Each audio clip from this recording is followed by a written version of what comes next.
What's good with y'all, man? It's your boy Will back with another video. Now today, we're going to be discussing and bringing up star wide receiver. And I feel like a guy that has became a little bit underneath the radar in Amari Cooper. Now, if you guys can't tell, my green screen is gone. I've been doing these videos without the green screen.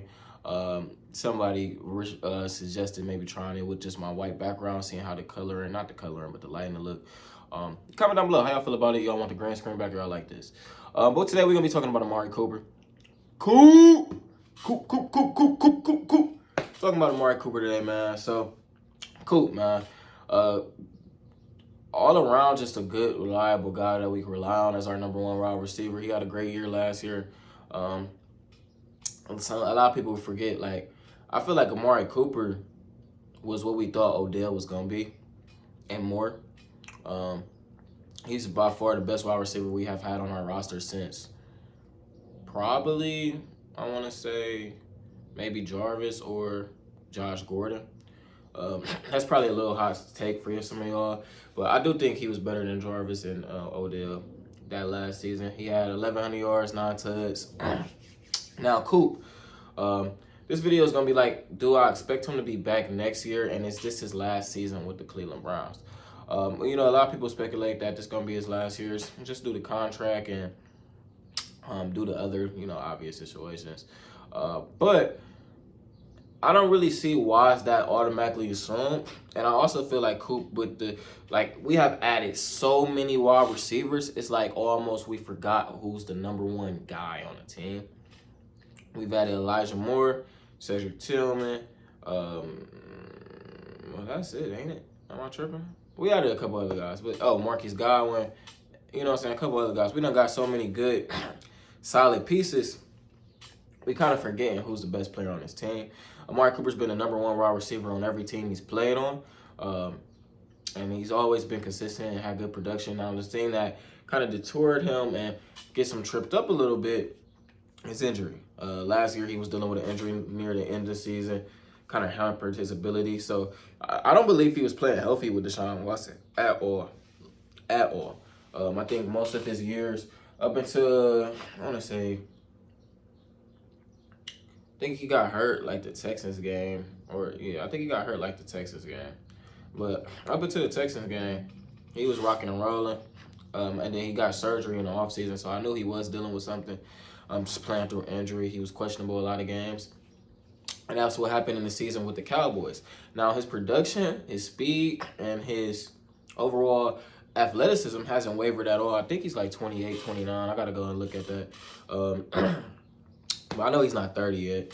But not the here nor there, like I said. Coop's always been good. I could expect him with this roster. Another question I wanted to bring up into debate and talk about. Is this the best receiving situation that Amari Cooper has been in since he's been on the Cowboys, I would say. Now, they had CeeDee Lamb, and they had other wide receivers on the Cowboys. But I do think this is one of his best situations he done been in, playing with Deshaun Watson. From all indicates, Deshaun Watson is an upgraded quarterback from Derek Carr and Dak Prescott. They call Dak Prescott out there Black Kirk Cousins. So I think we got a better quarterback than that. So best QB he's played with, he's going to be the clear and cut number one, clear cut. He's the number one receiver. Number one corners is going to be guarding him. And he's in a system to where Kevin Stefanski can scheme him open all game long. Stefanski and Alex Van Pelt can get Coop open all game long. And he'll probably be always the first read on Watson's. On the slant routes, on the go routes, it's always going to be Coop. Coop was a good help to Jacoby Brissett. I think he'll do the same to Deshaun Watson. I think a lot of the quarterbacks he has played with has benefit from his ability to be on time and his elusive route running. If you look back at Dak Prescott, has some of his better years. Derek Carr has some of his better years underneath Amari Cooper. Well, not underneath Amari Cooper, but with Amari Cooper helping. I think Amari Cooper would probably be the second best wide receiver that Deshaun has played with. Pretty much he's better than everybody not named DeAndre Hopkins. Peak DeAndre Hopkins. So I feel like he will help Deshaun, and Deshaun will also help him. It should be the best if not one or two, the best quarterback wide receiver combination that both of the respective players have been in their whole career. Probably going back to college as well. Now, what do I expect from Coop? Like I said, he got hurt. I'm gonna go out on a limb. I'm gonna go out on a limb, and I'm gonna say he's gonna get a career high in receiving yards this year. I think he's gonna get his career highs 1189. I think he gets 12, 15. That's gonna be my guess. Or we going 12, 16, 12, 15, around that ballpark. I think he gets a career high in receiving yards. I think he's gonna be on the lower end. He had 9 tuds last year. Tuds is touchdowns. That's just my little lingo. If y'all catch on. Tud. But he had 9 tuds last year. So I think he's going to have like 7 tuds, 7 TDs, 1,200 yards. I think Elijah Moore is going to have a lot of receiving TDs. I think our TDs is going to be spread across the board. I think Watson's going to have a lot of rushing. Nick Chubb's going to have a lot of rushing. Coop, Elijah Moore might have a rushing. Like I said, Coop, DPJ. We also got Jordan Atkins, and we got Njoku back there. So that's Njoku, Atkins, Moore, Godwin, Cooper, DPJ, Deshaun, Chubb. That's 8 different people that I know is going to get a touchdown this year. Cedric Tillman probably will get one in there somewhere. So that's probably 9.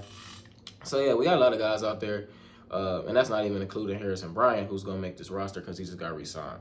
So, I'm going to say his TDs go down, but his receiving yards go up just due to being in a more passing offense and also being in with a better quarterback and having a better quarterback play.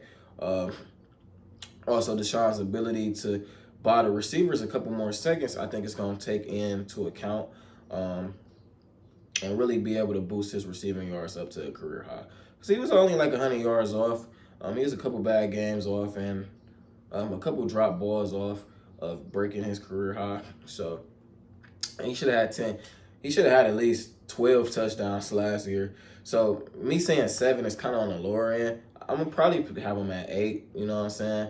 But, you know, it's football. Stuff happens. And, yeah, it's not always going to be cut and dry. That's why we go out here and play the game. Somebody left a comment like the other day, like, hey, yeah, giving pre-analysis in the offseason. What I want y'all to understand about me is when I do videos, I make sure that, especially in the offseason, that we're not moving the goalposts. I try to really instict that.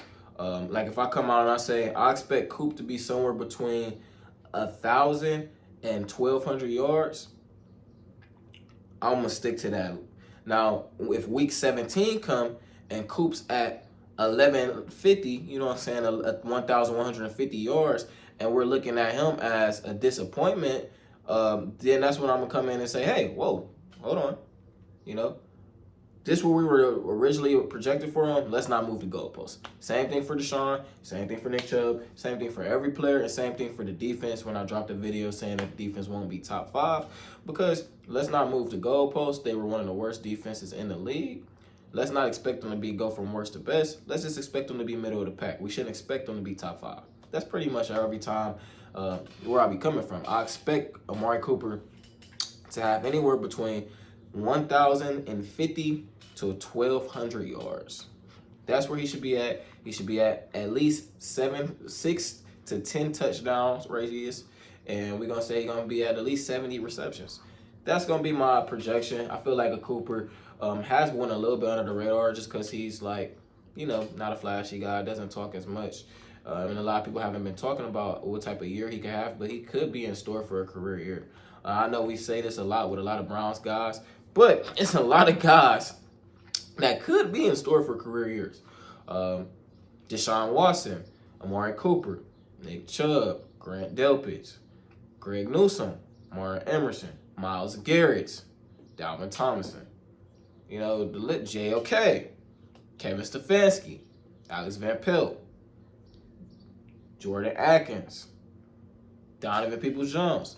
The list goes on how many breakout candidates that this Cleveland Browns team has. And I'm not saying it's a breakout because of expecting somebody to be better, but they have all the keys and all the fortune to have a better year than what they've been having their past careers. So that's what my reason of bringing these videos to you guys, is just to shine some light on some of that. But yeah, that's gonna be my expectation for Coop. Make sure y'all remember we're doing a 100 sub giveaway, man. We are getting close. We like 35 subscribers away, man. Lock in with us. I appreciate all y'all. I'll look at and read and comment to everybody that drops a comment down below. But yeah, we're doing a 100 sub giveaway, man. I need y'all to just go on in the description of the video. If not this video, it'll be in any other video. Follow me on Instagram, follow me on Twitter, comment done, and make sure you sub here. I'm giving away a Browns jersey. All I need is 10 entries. We got about 35 more subs left, so it's gonna be ended up closing up pretty soon.